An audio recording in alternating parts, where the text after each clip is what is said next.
మా latest videos కోసం మా ఈ తెలుగు న్యూస్ ఛానల్ సబ్స్క్రైబ్ చేసి గంట సింబల్ యాక్టివేట్ చేసుకోండి.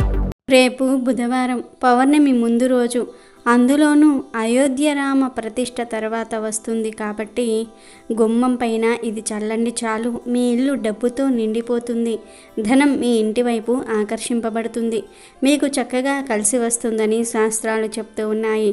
ఎందుకంటే పౌర్ణమి ముందు రోజు చాలా పవిత్రమైనది, చాలా శక్తివంతమైనది. పౌర్ణమి ముందు రోజు ప్రకృతిలో అనేక మార్పులు జరుగుతాయి.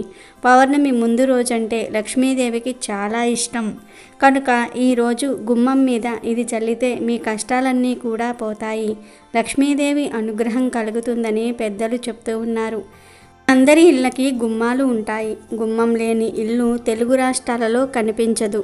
హిందూ సాంప్రదాయంలో గుమ్మానికి ఎంతో ప్రాముఖ్యత ఉంది.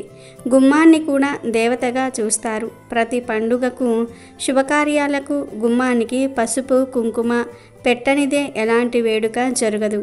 అంతటి మహోన్నతమైన ప్రాముఖ్యత గుమ్మానికి ఉంది. ఇంటి సింహద్వారం గడప ఇంటి యజమాని శ్రేయస్సుతో ముడిపడి ఉంటుంది. గడప లక్ష్మీదేవి స్వరూపము. అందుకే గడప మీద కూర్చుంటే ఇంట్లో పెద్దవారు వారిస్తారు. విదేశాలలో ఇంటి నిర్మాణంలో గడపలు ఉండవు. ఇండియాలో కూడా ఇప్పుడు అదే సాంప్రదాయం కనిపిస్తోంది. కానీ ఇంటి గడపకు ఎంతో ప్రాధాన్యత ఉంది. ఇంటి నిర్మాణం చేపట్టినప్పుడు మంచి ముహూర్తం చూస్తారు. ఇంటి సింహద్వారం నిలబెట్టేటప్పుడు కూడా ముహూర్తం పెడతారు. ఆ సమయంలో చేసే పూజలో గడప కింద వేప నూనె పోయటం, కొన్ని భగవత్ సంబంధమైన యంత్రాలు పెట్టడం, పసుపు కుంకుమ పువ్వులతో పూజ చేయటం వంటి పనులు చేస్తారు. లక్ష్మీదేవిగా భావించి ఆరాధిస్తారు. అవన్నీ చేసిన తర్వాత గుమ్మాన్ని ఎత్తుతారు. ఇంటి యజమాని నక్షత్రానికి సరిపోయే దిక్కున సింహద్వారాన్ని నిలబెడతారు. అంటే వారికి నెప్పే దిశలో ఇంటి గుమ్మం ఉండాలని చెప్తూ ఉంటారు. ఇంతటి ప్రాముఖ్యత ఉన్న గడపను కాలితో తన్నకూడదు, దానిపై కూర్చోకూడదు. ఎవరికైనా ఏదైనా వస్తువు లేదా డబ్బు ఇచ్చేటప్పుడు యువతల ఉండి అవతలి వారికి ఇవ్వకూడదు. అది శుభసూచకం కాదని పెద్దలు చెప్తూ ఉంటారు. స్త్రీలు గడప మీద కూర్చొని కన్నీరు పెట్టుకోకూడదు. చాలామంది ఇంటి గుమ్మం ముందు డస్ట్బిన్లు పెడుతూ ఉంటారు. అలా పెట్టడం వల్ల ఇంట్లో శుభం జరగదు. గుమ్మం ముందు డస్ట్బిన్లు పెట్టడం వల్ల అరిష్టం జరిగే అవకాశం ఉంది. కాబట్టి డస్ట్బిన్లు గుమ్మం ముందు పెట్టకూడదు. అలాగే కొంతమంది గుమ్మాన్ని సాక్షాత్తు లక్ష్మీదేవిగా భావిస్తాము కనుక ఇంటి గుమ్మంపై కూర్చొని ఇలాంటి పరిస్థితుల్లో భోజనం చేయకూడదు. అదేవిధంగా గుమ్మం దగ్గర గోర్లు కూడా కత్తిరించుకోకూడదు.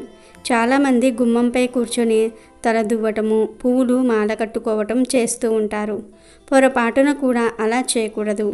ఇలా చేయటం వల్ల లక్ష్మీదేవిని అవమానపరిచినట్లు అవుతుంది. అలాగే చాలామంది ఇంట్లోకి ప్రవేశించే ముందు గుమ్మం దగ్గర చెప్పులు వదిలి వెళ్తారు. ఇలా గుమ్మం దగ్గర చెప్పులు వదిలి వెళ్తే ఇంట్లో నుంచి లక్ష్మీదేవి వెళ్ళిపోతుంది. ప్రతిరోజు సాయంకాలం గుమ్మానికి బయట అటు ఇటు ఎవరైతే దీపం పెడతారో వాళ్ళ ఇంటికి చాలా మంచి జరుగుతుంది. అలాగే గుమ్మానికి ఎండిపోయిన తోరణాలను ఉంచకూడదు. తోరణాలు ఎండిపోయిన వెంటనే తీసి ఏవైనా సరే చెట్లపై పడవేయాలి. ఇక ప్రత్యేకించి పౌర్ణమి ముందు రోజు గుమ్మం పైన ప్రత్యేకమైన ద్రవాన్ని చల్లితే మీ ఇల్లు డబ్బుతో నిండిపోతుందని శాస్త్ర పండితులు చెప్తూ ఉన్నారు.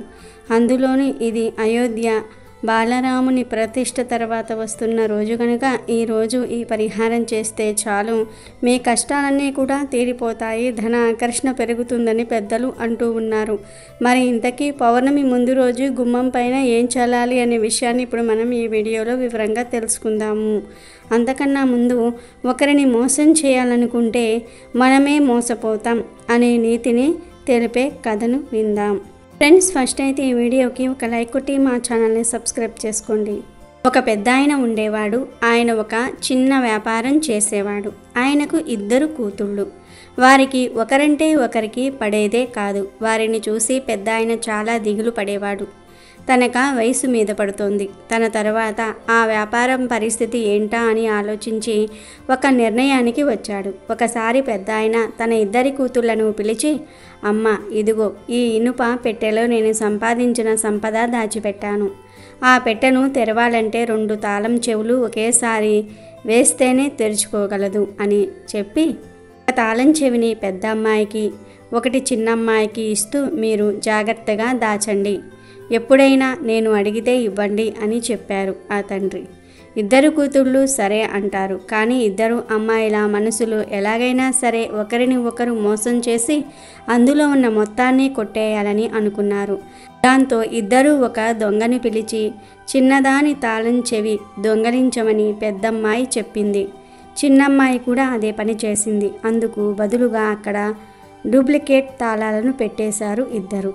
ఒకరోజు తండ్రి ఇద్దరిని పిలిచి తాళం తెమ్మని చెప్పగా ఏమీ తెలియనట్టు ఇద్దరూ తెచ్చి ఇచ్చారు.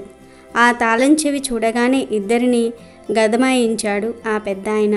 నిజం చెప్పండి, ఇవి నేను ఇచ్చిన తాళం చెవులు కాదు కదా అని అడగగానే మరొక తాళం చెవిని ఇద్దరూ తెచ్చి ఇచ్చారు. అప్పుడు ఆ పెద్దాయన తాళం తీయగా ఆ పెట్టె ఖాళీగా ఉంది. అప్పుడు కూడా ఇద్దరు ఇదే నాకు తెలియకుండా డబ్బంతా కొట్టేసింది అని ఒకరిని చూసి ఒకరు అనుకున్నారు. అప్పుడు ఆ పెద్దాయన పనివాళ్ళు ఇద్దరిని పట్టుకొచ్చారు. ఆ ఇద్దరు ఆ అమ్మాయిలు ఎంచుకున్న దొంగలు. తాళం చెవి కొట్టమంటే దొంగ నగలు డబ్బు పట్టుకొని పోకుండా ఉండగలడా? ఆ తాళాలకు డూప్లికేట్ చేసి దొంగలు డబ్బు దోచుకుంటూ ఉండగా పెద్దాయన పట్టుకున్నారు. ఇదంతా తన కూతుళ్లకు చెప్పి పెద్దాయన భార్యతో ఇలా అన్నాడు. చూడండమ్మా, ఒకరిని మోసం చేయాలని అనుకుంటే మనమే మోసపోతాము. మోసం చేసి ప్రశాంతంగా ఉండగలమా? అంతేకాదు, మీ ఇద్దరూ ఐక్యమత్యంగా లేకపోవడంతో మూడో వ్యక్తి లాభం పొందుతారు. మీ మధ్య మూడో మనిషిని రానివ్వకండి అని బుద్ధి చెప్పారు. ఇది చిన్నపిల్లల కథ అవ్వవచ్చు, కానీ మనకు కూడా వర్తిస్తుంది. ఒకరిని మోసం చేస్తే మనం హాయిగా ఉండగలమా అని మనం కూడా ఆలోచించాలి. ఇక వీడియోలోకి వస్తే, ఆర్థిక సమస్యలు ఉన్నవారు లక్ష్మీదేవి అనుగ్రహంతో ధనలాభం కలగాలని కోరుకునేవారు పౌర్ణమి ముందు రోజు చక్కగా గోపంచకాన్ని తెచ్చుకోండి. అంటే నాటు ఆవులు, దేశీ ఆవులు ఉంటాయి కదా, ఆ గోవుల గోపంచకాన్ని సేకరించి తెచ్చుకోండి. స్వచ్ఛమైన గోపంచకంతోనే ఈ పరిహారాన్ని చేయండి. లేదంటే ఇప్పుడు గోపంచకాన్ని బాటిల్స్లో అమ్ముతున్నారు కదా, ఆ గోపంచకంతో అయినా సరే ఈ పరిహారం చేసుకోవచ్చు. కానీ రోడ్ల మీద తిరిగే ఆవులు ఉంటాయి కదా, వాటి గోపంచకంతో అస్సలు ఈ పరిహారం చేయకూడదు. ముందు ఇలా గోపంచకం తెచ్చుకొని ఒక చిన్న బౌల్లో కానీ గ్లాస్లో కానీ వేసుకోండి. స్టీలు, గాజు, ప్లాస్టిక్, రాగి ఇలా ఏ గ్లాస్లో అయినా సరే వేసుకోవచ్చు. తర్వాత ఈ గోపంచకంలో ఒక స్పూన్ పసుపును వేయండి. 2 చుక్కల ఆవు పాలను కూడా కలపండి. చివరిగా కొద్దిగా పచ్చకర్పూరాన్ని కూడా ఆ గోపంచకంలో కలపండి.